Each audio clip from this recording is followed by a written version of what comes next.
10절까지입니다. 구약성경 362페이지.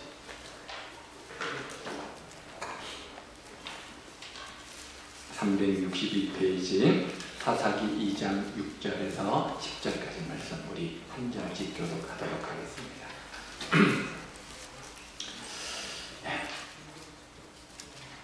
6절 말씀을 제가 먼저 읽죠. 전에 여호수아가 백성을 보내매 이스라엘 자손이 각기 그들의 기업으로 가서 땅을 차지하였고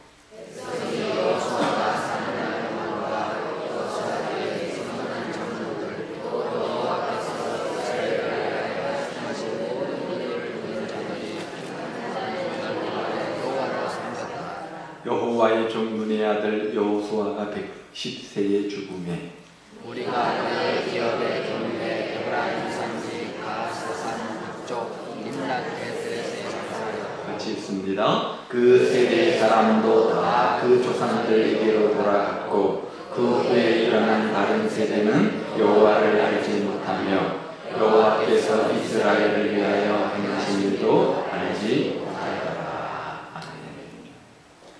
가정의 달 5호를 맞이했습니다.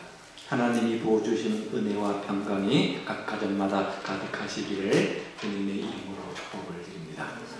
오늘은 어린이 주일로 지키고 다음 주는 어버이 주일이고 그 다음 주는 스승의 주일이 되었습니다. 특별히 오늘 어린이 주일, 어버이 주일을 맞이하면서 부모된 우리가 어떻게 해야 될지 한번 생각해 보려고 하는데요. 어린이는 우리 교회의 미래요, 다음 세대의 주역이다 이렇게 말하지 않습니까?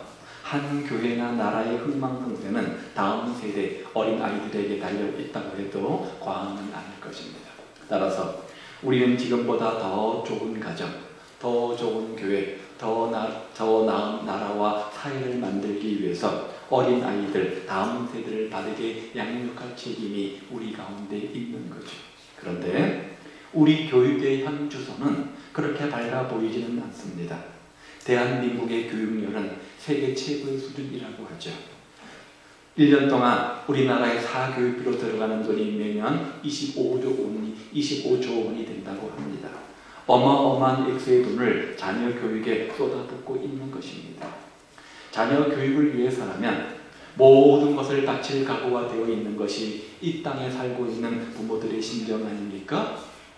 오직 자식 하나 교육 잘 시키려고 우리 부모들이 보여주는 희생은 가히 눈물겹습니다. 아마도 우리 한국 사람들처럼 자녀 교육에 헌신적인 민족은 또 없을 것입니다. 그런데 여기서 중요한 질문 한 가지가 있습니다. 도대체 무엇을 위해서 그렇게 정성을 쏟고 있느냐라고 하는 질문이죠. 자녀 교육의 목표를 바르게 정할 필요가 있다는 겁니다. 우리나라 자녀 교육의 현실적 목표가 뭡니까? 아마도 이런 등식, 이런 공식이 성립이 될 겁니다. 좋은 대학 진학은 이꼴 좋은 직장. 그것은 결국 돈과 권력, 그리고 결국은 인생의 성공과 행복. 아마 이런 등식 공식 때문 아니겠습니까? 일반적으로 저 집 자녀들은 다 잘됐다, 다 성공했다 이런 말을 우리가 자주 합니다. 그런데 그 성공이란 말의 기준이 뭡니까? 일반적으로 공부 열심히 해서 좋은 대학에 들어가고 남들이 부러워하는 직장을 가지고 있고 결혼해서 자식 낳고 안정된 삶을 사는 것, 이것이 우리가 일반적으로 가지고 있는 성공과 행복의 기준 아닙니까? 인류대학의 졸업장, 또 좋은 직업, 넉넉한 수입, 또 안정된 생활, 이것은 그러나 모두 눈에 보이는 육적인 가치들 뿐입니다. 또한 문제는 모두가 이것을 꿈꾸지만 모두가 다 인류대학에 들어갈 수는 없다는 겁니다. 한 해 보통 수능시험을 60만 명이 본다고 하죠. 그런데 명문대학에 갈 수 있는 학생들은 불과 수만 명입니다. 누군들 그렇지 않고 싶겠습니까? 그러니까 초등학교 때부터 입시를 위한 전쟁이 벌어집니다. 이것은 이제는 그것도 부족해가지고 조기 영재 교육에 들어가지 않습니까? 영어의 수준이 그 인생의 수준이다 이런 말처럼 정말 영어 교육이 뜨겁습니다. 그래서 우리말도 제대로 하지 못하는 아이들에게 먼저 영어 단어를 외우게 합니다. 자, 그러면 그에 따라서 신앙교육은 또 어떻습니까? 입시 유지에 치열한 경제 구조 속에 있다 보니까 교회 교육은 심각한 위기 상황 속에 빠져 있습니다. 교회 내의 콘텐츠 부족적인 면도 있겠지만 인프라의 문제도 있겠지만 현실 자체가 아이들이 주일날 편안하게 예배 드릴 수 있는 그런 상황이 되지를 못합니다. 주일이면 부모님의 등살에 떠밀려서 학원에 가서 밀리 공부해야 됩니다. 또 좋은 스펙을 쌓기 위해서 각종 인증시험도 봐야 됩니다. 자격증 시험도 봐야 됩니다. 봉사도 해야 됩니다. 그러다 보니까 심지어 교인 자녀들마저도 주의를 지키는 것이 결코 녹록하지가 못합니다. 이것이 우리 자녀들의 처음 현실이죠. 그런데 그런 입시 위주의 교육이 갖는 결과가 뭡니까? 지금 우리 주변에 있는 자녀들을 한번 보십시오. 남을 배려할 줄 모르는 가장 이기적 모습 아닙니까? 역경 앞에 너무나 쉽게 자신을 포기해버리는 무기력한 모습 아닙니까? 책임감도 없고 깊은 생각도 없고 의존적인 성인 아이의 모습 아닙니까? 부모님이나 선생님에 대한 은혜에 감사할 줄 모르는 이것이 바로 오늘 우리가 직면해 있는 교육의 현주소라는 거죠. 이런 안타까운 현실 속에서 우리들이 어떻게 하면 하나님 주신 비전을 품고 세상 속에서 선한 영향력을 발휘하는 일꾼들로 우리 자녀들을 키울 수 있을까? 이것이 부모인 우리가 가져야 할 고민이라고 생각이 듭니다. 자, 오늘 읽은 본문 사사기 2장 말씀은 사사시대의 비극의 단초를 우리에게 제공해 줍니다. 모세의 후계자가 여호수아죠. 여호수아는 7년 동안의 가나안 정복을 마쳤습니다. 그 모든 전쟁은 하나님이 개입하셔서 하나님께서 함께 하심으로 승리한 것임을 그들은 알았습니다. 그 이후 죽음을 앞둔 여호수아는 백성들 앞에서 고별 설교를 합니다. 애굽에서 섬겼던 신이나 가나안 땅에서 자리 잡고 있는 모든 우상들을 다 치워버려야 된다 이렇게 말씀하지 않습니까? 만일 여호와 하나님을 섬기는 것이 너희에게 좋지 않게 보인다면 너희들 스스로 섬길 자를 택해라. 그런데 또 한 가지 믿음의 고백과 결단을 하는데 그런데 오직 나와 내 가정만큼은 하나님을 섬기겠노라고 믿음의 고백과 결단을 하지 않습니까? 그 말을 들은 모든 이스라엘 백성들은 이구동성으로 맹세하죠. 뭐라고요? 우리도 결단코 하나님을 버리지 않고 다른 신들을 섬기지 않겠습니다. 이스라엘 백성들은 여호수아 앞에서 3번씩이나 하나님 말씀을 청종하고 지키겠노라고 순종하겠노라고 맹세하고 다짐하고 또 다짐을 한 겁니다. 모든 백성들의 확신에 찬 신앙 고백을 들은 여호수아는 오늘 8절 말씀처럼 110세에 그의 운명을 다합니다. 그리고 그렇게 여호수아가 죽고 난 이후 사사시대가 펼쳐지는 거죠. 그런데 7절 말씀에 보면 백성이 여호수아가 사는 날 동안과 여호수아 뒤에 생존한 장로들 곧 여호와께서 이스라엘을 위하여 행하신 모든 큰일을 본 자들이 사는 날 동안에 뭐라고요? 여호와를 섬겼더라. 여호수아와 동시대에 살았던 사람들은 하나님 행하신 큰 이적들을 직접 경험한 세대들이었습니다. 그들은 하나님을 섬겼다는 거예요. 그런데 여호수아가 죽고 난 이후 한 세대가 지나가자 어떤 일이 벌어집니까? 10절을 보십시오.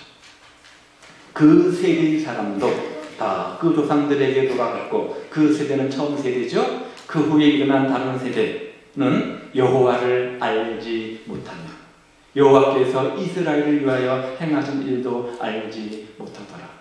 불과 한 세대입니다. 불과 30년입니다. 30년밖에 안 지났는데 다른 세대는 하나님을 알지 못하고 하나님께서 행하신 일도 알지 못하더라. 이렇게 적어놓고 있어요. 전쟁 세대가 죽고 난 이후 그 다음에 태어난 다음 세대 하나님 행하신 능력을 알지 못했습니다. 하나님이 어떤 분인가 깨닫지도 못했습니다. 그 결과가 뭡니까? 그 결과가 뭐예요? 사사기 결론 말씀은 21장 25절 말씀입니다. 그때에 이스라엘의 왕이 없으므로 사람이 각기 뭐라고요? 자기의 소견에 옳은 대로 행하였다. 만왕의 왕 되신 하나님을 아는 지식이 없을 때 하나님의 백성들은 자기 소견에 옳은 대로 행한다는 겁니다. 하나님을 의식하지 못하고 제멋대로 산다는 겁니다. 그 결과로 이스라엘 역사 가운데 가장 암흑기와 같은 사사시대가 펼쳐진 것 아닙니까? 무려 400년 동안 범죄에 빠져서 고통받는 안타까운 일이 일어났는데 그 비극의 원인이 뭐냐? 세대는, 첫 세대는, 이전 세대보다도, 가나안 세대는 부모 세대보다도 훨씬 좋은 환경 속에 살았습니다. 이들의 부모는 어떤 시대를 살았습니까? 무려 40년 동안 광야의 길을 걸었습니다. 그리고 7년 동안 전쟁을 하면서 많은 우여곡절 끝에 드디어 약속의 땅 가나안을 자녀들에게 물려주었지 않았습니까? 지난 40년 동안 얼마나 파란만장한 인생을 살아왔습니까? 그런데 그에 비해서 그 후손들의 삶은 누리는 삶이었습니다. 번영의 삶이었습니다. 그런데 그 후손들의 삶을 뭐라고 해요? 하나님을 잊어버린 폐역한 길이었다, 이렇게 말합니다. 왜? 더 좋은 조건 속에 있으면서, 더 나은 현실 속에 있으면서 이렇게 하나님을 모르는 폐역의 길로 달려갔을까요? 왜 여호수아가 죽고 한 세대가 지나자마자 하나님을 알지 못하는 그런 비극이 이들 가운데 일어난 겁니까? 왜 이런 사사시대의 비극이 벌어진 겁니까? 한마디로 말하면 뭐 때문이에요? 신앙교육의 실패입니다. 신앙교육의 실패입니다. 부모가 만난 하나님, 부모가 알았던 예수님, 그 신앙이 다음 세대에게 제대로 전수, 계승이 이루어지지 않은 겁니다. 내 대에서 신앙이 끊겨버린 거예요. 우리들이 아무리 좋은 환경, 좋은 조건들을 자식들에게 물려준다고 할지라도 믿음의 유산을 전수하지 못하면 그 모든 조건, 그 모든 현실 여건, 그것은 모래 위에서 움찔까 같다는 거예요. 아무런 의미가 없는 거예요. 그런데 이런 신앙교육의 실패는 개인 문제뿐만 아니라 결국은 나라를 망치는 지름길이 되는 겁니다. 청교도의 신앙 유래는 해적의 대명사인 바이킹 민족이었다고 합니다. 바이킹족은 북게르만 민족이라고 불리시오. AD 8세기경부터 10세기경에 노르웨이, 덴마크, 영국의 템즈강 지역을 점령했고 후에는 앵글로 색슨족과 합해서 영국을 지배하게 되어집니다. 그런데 바이킹족들은 굉장히 두뇌 머리가 뛰어났다고 합니다. 하지만 이 머리 좋은 해적들은 자신들의 후손들을 어떻게 훌륭하게 잘 키워낼까? 비록 우리는 해적질하고 먹고 사는데 자녀만큼은 그러지 말아야 되는데 어떻게 할까? 늘 이것을 고민했다고 해요. 얻어낸 해답이 뭐냐? 가장 깨끗하고 순결한 여자를 찾아서 결혼하는 것이다. 이렇게 해답을 찾았다고 해요. 그래서 찾아보니까 그 당시 그래도 기독교인들만큼 도덕적으로 육적으로 순결한 사람이 없다는 사실을 깨닫습니다. 그래서 이 나라 저 나라를 돌아다니면서 해적질을 할 때마다 예수를 잘 믿는 여성들을 잡아다가 강제로 결혼을 하는 거예요.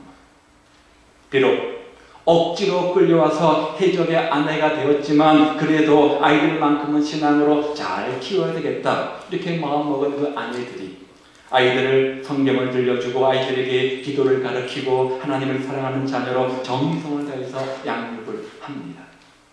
이렇게 해서 자라난 아이들이 훗날 청교도의 조상이 되었다는 거죠. 아무리 환경적으로 볼 때, 아무리 여건적으로 볼 때 해적의 환경이었지만 해적들이라고 할지라도, 해적 출신의 자녀들이라고 할지라도 부모가 바른 신앙의 교육을 해내면 신사의 나라가 되고 세계를 주도하는 나라가 될 수 있음을 보여주는 겁니다. 환경과 조건과 여건보다도 더 중요한 가치가 있다는 것을 보여주는 겁니다. 유명한 극작가 오스카는 이렇게 말했어요. 하나님 없는 교육은 현명한 악마를 키우는 것과 같다. 이 말을 한번 잘 생각해 보십시오. 아무리 좋은 교과 과정을 가지고 열린 교육을 하고 평준화 교육을 하고 산불 정책을 쓰고 뭐 해도 좋은 성과를 기대하기는 어렵다는 거예요. 인간 중심의 교육은 더 이상 희망이 없다는 거예요. 이 시대의 진정으로 개인을 살리고 민족을 살리는 교육 방법은 신앙 교육의 회복으로부터 시작돼야 된다는 거예요. 따라서 오늘 우리가 부모로서 해야 될 가장 중요한 사명이 있다면 뭐냐? 믿음의 대를 이어주는 겁니다. 내 신앙의 계승들이 내 자녀들에게 이어지도록 계승되어지도록 노력하는 겁니다. 그러나 우리들이 자녀들에게 가르쳐야 할 신앙 교육의 내용은 뭡니까? 어떤 신앙들이 계승되도록 해야 되는 겁니다. 하나는 하나님 나라의 비전을 심어주는 거죠.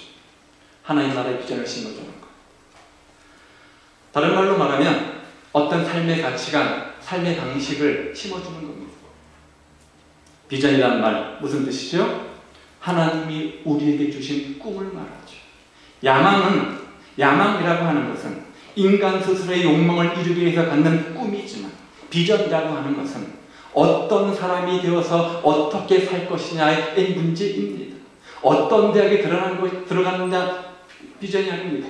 어떤 직장을 가져야 할까, 이것이 비전이 아닙니다. 어떤 사람과 만나야 될까, 이게 비전이 아닙니다. 그것은 비전이 아니라 비전을 이루기 위한 수단이지 목표가 아니라는 것. 비전은 내가 어떤 공부를 해서 어떤 일을 하고 어떤 삶을 살고 왜 할 것인가, 이 물음에 대한 대답, 바로 이것이 비전입니다. 그러므로 비전은 편협하지 않습니다. 자기 이기심의 성취를 얻기 위해서 노력하지 않습니다. 상대적 경쟁에서 승리보다 영원히 변치 않는 가치를 실현하기 위해서 노력을 합니다. 미국에서는 국가의 중요한 인재를 선발할 때 세 가지 원칙을 중요시한다고 해요. 그래서 3C 원칙이라고 하는데, 영어의 첫자 C를 따서 3C라고 하죠. 어떤 거냐면, 하나는 능력, 또 하나는 인격, 또 하나는 헌신, 이 세 가지 자질을 본다는 거예요. 이 사람이 어떤 대학을 나왔느냐, 어떤 스펙을 가지고 있느냐, 이것을 중요시 여기는 우리와 달리 이런 능력과 인격과 헌신, 이 세 가지 자질을 가장 중요한 것으로 여긴다는 거예요. 첫 번째 능력은 뭘 말하는 거냐? 우선순위를 확실하게 정할 수 있는 능력, 영적 통찰력을 말하는 거죠. 분별력을 말하는 거죠. 또 비전과 방향을 제시할 수 있는 능력, 커뮤니케이션의 능력, 영어 단어를 얼만큼 알고 있고 수학 공식을 얼만큼 알고, 그런 능력이 아니라 이런 능력을 강조한다는 것. 두 번째 요소는 인격입니다. 남을 긍휼히 여기는 태도, 또 자신을 사랑할 줄 아는 사람, 자존감이죠. 자존감이 높아야지, 나 스스로 자기애가 있어야지 상대방을 사랑할 수 있는 겁니다. 또 세 번째는 헌신의 마음이에요. 어떤 헌신의 마음이냐? 자신의 야망을 위한 삶이 아니라 더 좋은 대학에 가고 더 좋은 직장에 가서 더 많이 돈을 벌고 세상적으로 이름을 알리고 성공하는 그런 것이 아니라, 더 좋은 세상, 어떻게 하면 이 세상을 더 아름다운 세상으로 만들 수 있을까, 거기에 어떻게 내 삶, 내 은사, 재능을 바칠 수 있을까, 그런 마음을 갖는 것을 헌신이라는 거예요. 이것을 한마디로 말하면 하나님 나라를 이 땅에 이루는 비전이라고 말할 수 있죠. 이것들이 모아져서 결국은 미국을 통합하고 세계를 이끌어가는 힘이 되었다는 거죠. 보편적 가치, 누구나 다 똑같은 인격절에서 존엄성을 가지고 자유를 누리고 살 권리가 있다는 보편적 가치를 추구하는 겁니다. 각자 재능과 은사에 맞게 각자 역할들이 있다는 거예요. 곧 좋은 대학 이꼴 좋은 직업, 곧 이꼴 성공, 이것이 아니라 누구든지 공부를 하고 안 하고 떠나서, 어떤 대학을 떠나서 저마다 가진 은사와 재능들이 있는데, 그것들을 발견하도록 하고 그것들이 충분히 발휘되도록 환경과 조건을 만들어주고, 그것들을 성취해 나갈 때 비로소 참된 자신의 어떤 자아 정체성을 갖도록 만들어주는 분위기, 이것이 바로 미국의 힘이라는 거예요. 우리나라에서 최고로 좋은 대학이 어디예요? 서울대학교입니다. 서울대학교 교수 가운데 서울대학교 출신 아닌 사람 있는 거 보셨어요? 없습니다. 미국에도 학교 설계 없는 것은 아니지만, 하버드대에 가면, 예일대에 가면 모두가 하버드대 출신 교수들은 아닙니다. 반도 안 된다고 하죠. 저 우리가 알지 못하는 지방의 조그만 대학의 출신의 교수들도 얼마든지 많이 있습니다. 단적으로 보여주면 되죠. 오늘 우리들이 지향하고 있는 교육의 방향은 뭡니까? 너무나 협소합니다. 내가 어떤 사람이 되어서 어떻게 세상을 위해서 기여하는 삶을 살 것인가, 이런 비전이 없다는 거예요. 인생의 비전을 위한 교육이 아닌 세상을 살아가는 처세술을 가르치는 경우가 너무나 많이 있습니다. 어떻게 해서 간에 상대방을 이겨야 되고 자기만 높아지고자 하는 이기적 교육 아닙니까? 그 결과 설사 좋은 대학을 간다고 할지라도, 높은 지위에 올라간다고 할지라도 결국 자기 욕망의 노예로 살아갑니다. 오히려 능력이 있고 권력을 가지면 가질수록 그런 사람들 때문에 공동체에 더 큰 실망과 피해를 주는 경우가 허다하죠. 요즘 한국이 시끄럽습니다. 세월호 침몰 사건 때문이죠. 그런데 그 사건으로 인해서 수면으로 올라진 것이 있습니까? 있습니다. 뭡니까? 총체적 부실이죠. 총체적 부패가 아닙니까? 누가 부패를 주도합니까? 누가 부패의 주인공입니까? 못 가진 사람입니까? 못 배운 사람입니까? 아닙니다. 하나같이 잘 나가는 사람들입니다. 하나같이 최고의 대학에 나와서 최고에 미치는 사람들 아닙니까? 그들이 부정부패의 주인공들입니다. 그들이 주역들입니다.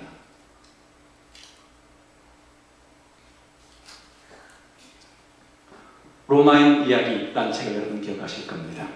시오노 나나미라는 사람이 이 책을 지었는데, 동양의 문명이, 오리엔탈 문명이 서양의 문명보다 더 탁월했음에도 불구하고 뒤처진 이유가 뭘까? 자기 자리에 안주하느냐 아니면 더 넓은 세계로 도전하느냐, 그 차이였다고 말을 합니다. 2000년 전 동양을 대표했던 중국, 또 2000년 전 서양을 대표했던 로마와 비교하면서 이 두 문화를 두 가지 단어로 대변합니다. 만리장성과 도로. 중국인들은 그 엄청난 인적 물적 자원을 동원해가지고 스스로 지키기 위해서 폐쇄성을 갖기 위해서 어떻게 했습니까? 만리장성을 쌓았습니다. 세국정식이죠. 반면에 로마인들은 점령한 곳마다 뭘 만들었어요? 도로길을 만들었어요. 그래서 모든 길은 로마로 통한다. 이 말이 나온 거예요. 로마인들은 사람과 마차가 다니는 길과 수로를 거밀처럼 연결해 놓았습니다. 굉장해요. 지금 나보다 놀랄 정도로 굉장합니다. 이것은 위험을 감수하는 일이었어요. 다른 민족의 침입을 도와주는 위험을 감수하는 일이었습니다. 잘 닦인 도로로 다른 민족이 쳐들어오면 큰일 나는 것 아닙니까? 그러나 그럼에도 불구하고 외부로 끊임없이 도전하며 나아가는 개척 정신이 결국은 서양 문명의 꽃을 피우게 된 겁니다. 그 로마의 문명이 극강이 돼서 유럽의 문명들이 일어난 것 아니겠어요? 물론 서구 문명이 다 좋다, 그런 말은 아닙니다. 그러나 새로운 땅을 향해서 계속 개척해 나가는 모험적인 사고방식, 도전정신, 우리가 다음 세대에게 반드시 가르쳐야 하는 사고방식이라는 거죠. 물고기도 나일류와 활류가 만나는 그 지점에 있는 고기가 탱탱하고 맛도 있고 질도 좋다고 합니다. 교육의 목적은 이 땅에, 이 나라에, 하나님 나라가 임하게 하는 거죠. 이 땅의 모든 사람들이 예수님을 만나고 예수님을 구주로 고백하고 주님 마음을 본받아서 예수님이 다스리시는, 통치하시는 세상을 만드는 것, 이거잖아요. 이런 하나님 나라의 비전을 위해서 계속 전진하고 도전하는 자녀로 양육하는 책임이 우리에게 있다는 거예요. 물길을 거슬러 올라가는 물고기처럼 시대 사회에 휩싸이지 않고 세상의 가치관이 아닌 올바른 영적 가치관을 가지고 올바른 삶의 방식을 가지고 이 땅에 주 앞에 귀하게 쓰임받는, 그래서 이 시대의 바울 같은, 또 모세 같은, 요셉 같은 훌륭한 믿음의 인물 배출하는 그런 비전을 가진 쓰임받는 자녀들을 양육해내는 우리 모든 성도들의 가정 되시기를 우리 주님의 이름으로 축복을 드립니다. 무엇보다 중요한 것이 올바른 가치관입니다. 올바른 삶의 방식입니다. 두 번째는요, 어떻게 해야 되는가? 본을 보여주는 교육을 해야 된다는 거예요. 그러하기 위해서 무엇보다 중요한 것은 본을 보이는 겁니다. 다음 세대를 신앙교육시키는 데 있어서 중요한 것이 뭐냐? 인격교육입니다. 교과서 교육이 아닙니다. 지식교육이 아닙니다. 인격교육입니다.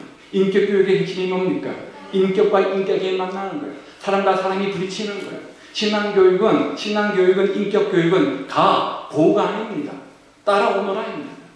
예수님이 우리에게 가르쳐주신 방법이 그거잖아요.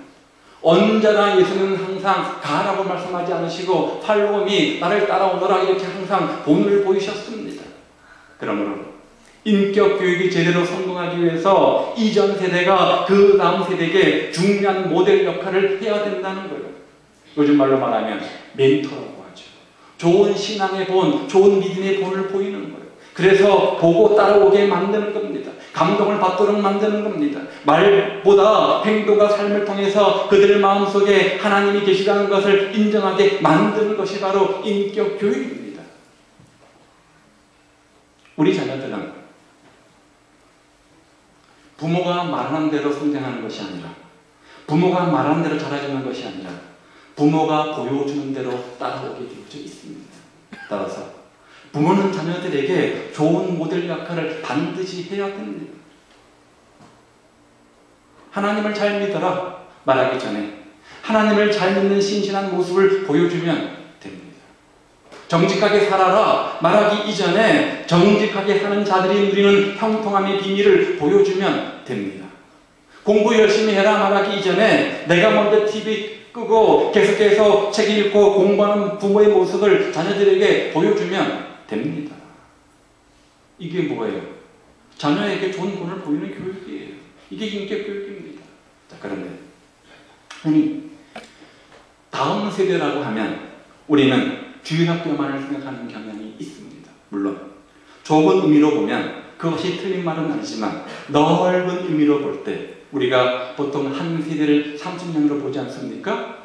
60, 70대 어르신들에게 다음 세대는 누굽니까? 30, 40대가 되는 겁니다. 그러면 30, 40대에게 다음 세대는 바로 주일학교 중고등부 학생이 되는 거죠.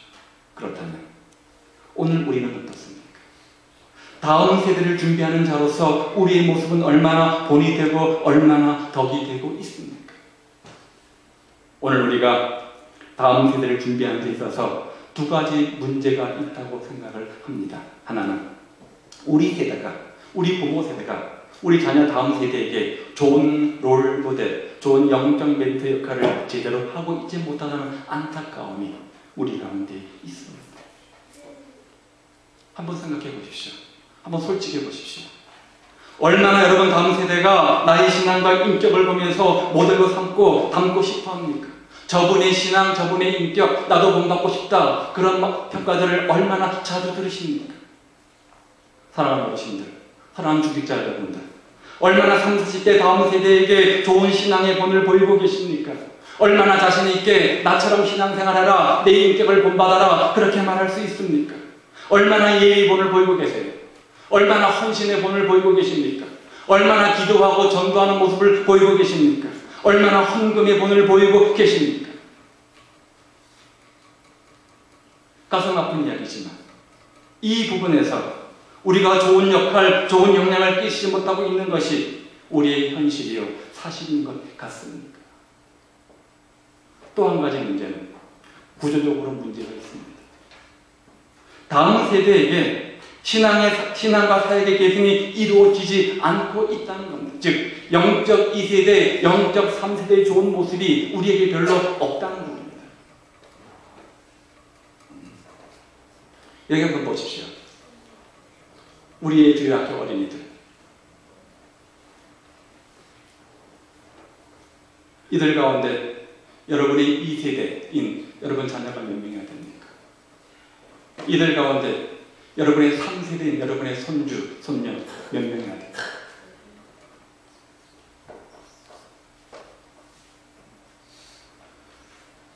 한국교회가 큰 어려움을 당했다고 하죠. 지방에 가면 벌써 주일학교가 문을 닫은 많은 교회들도 있는 것을 보게 되어집니다. 남 얘기가 아닌 것 같아요. 초창기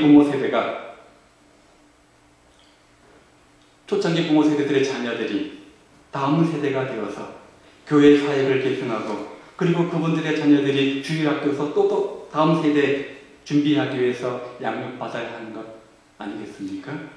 그런데 오늘 우리 모습은 어떻습니까? 그러니 당연히 주변 사람들에게 영적 영향력을 발휘하지 못하는 것 아닙니까?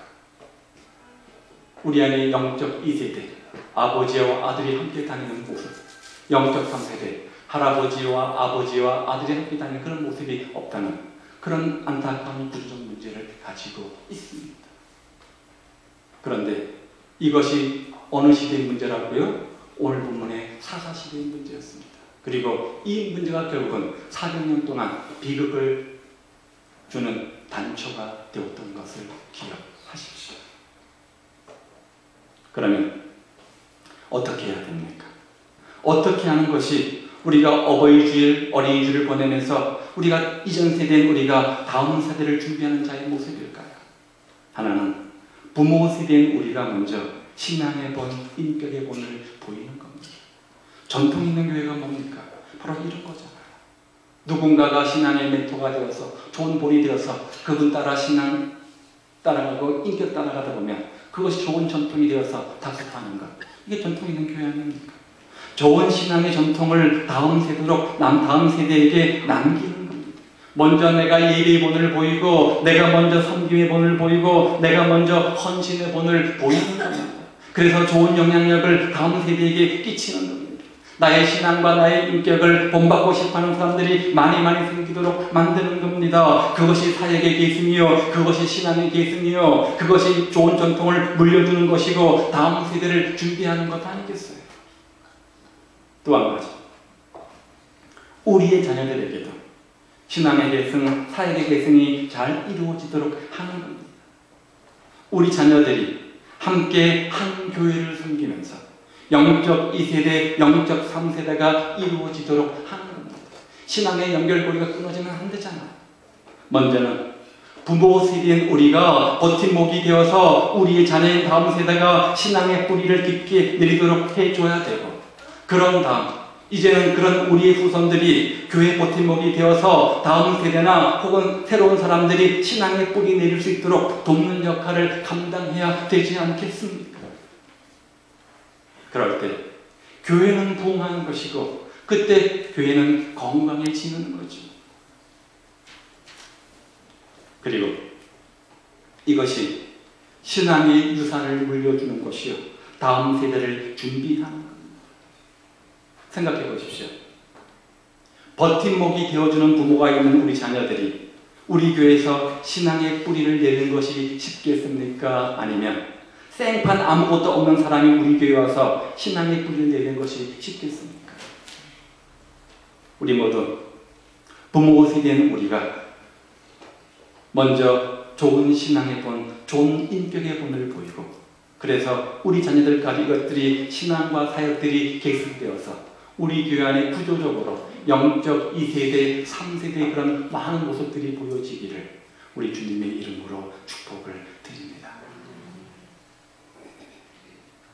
그럴 때 이런 어려운 것 속에서 우리가 이 문제를 극복하고, 우리가 수요일마다 기도하는 것처럼 교회 안에 아이들 웃음소리가 가득한 그런 교회가 될 수 있는 거죠. 아무것도 노력하지 않는데 그냥 되지는 않을 겁니다. 다음 세대를 준비한다는 것, 단순히 주일학교 중고등부에 몇 분 지원하는 것, 그런 차원의 문제는 아닌 것 같습니다. 앞으로 10년 후 혹은 20년 이후의 교회의 모습을 한번 생각해 보십시오. 그러면 지금부터 우리가 어떻게 해야 될지 답이 나올 겁니다. 어디에 관심을 갖고 어떻게 투자해야 될지 답이 나오는 것 아닙니까?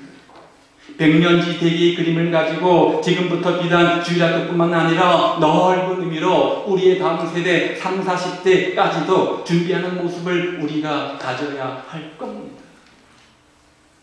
오늘 우리가 다음 세대를 준비하기 위해서 우리 세대가 다른 세대에게 좋은 롤모델, 영적 멘토의 역할을 제대로 할 수 있기를 우리 주님의 이름으로 축복을 드립니다. 그런 헌신과 우리의 성숙과 우리의 어떤 본 모습을 통해서 다음 세대가 정말 우리를 닮아갈 정도로 그런 헌신의 모습이 우리 가운데 있기를 바라고, 우리의 그런 어르신들 다음 세대에게 좋은 신앙의 본을 보이는 그런 삶이 되시기를 우리 주님의 이름으로 축복을 드립니다. 그래서 우리 안에 영적 2대, 3세대의 좋은 모습들이 많이 나타날 수 있기를 우리 주님의 이름으로 축복을 드립니다. 이것이 다음 세대를 준비하는 자의 모습이고, 그리할 때 우리 교회가 더욱더 꿈꾸는 것처럼 건강한 교회가 될 수 있지 않겠습니까? 우리 하나님께서 영광스러운 그런 우리의 모습이 될 수 있게 다 만들어 주시기를, 우리가 그 일에 아낌없이 우리 가진 것을 다음 세대를 위해서 기꺼이 투자하는 삶이 되시기를 주님의 이름으로 축복을 드립니다. 기도하겠습니다.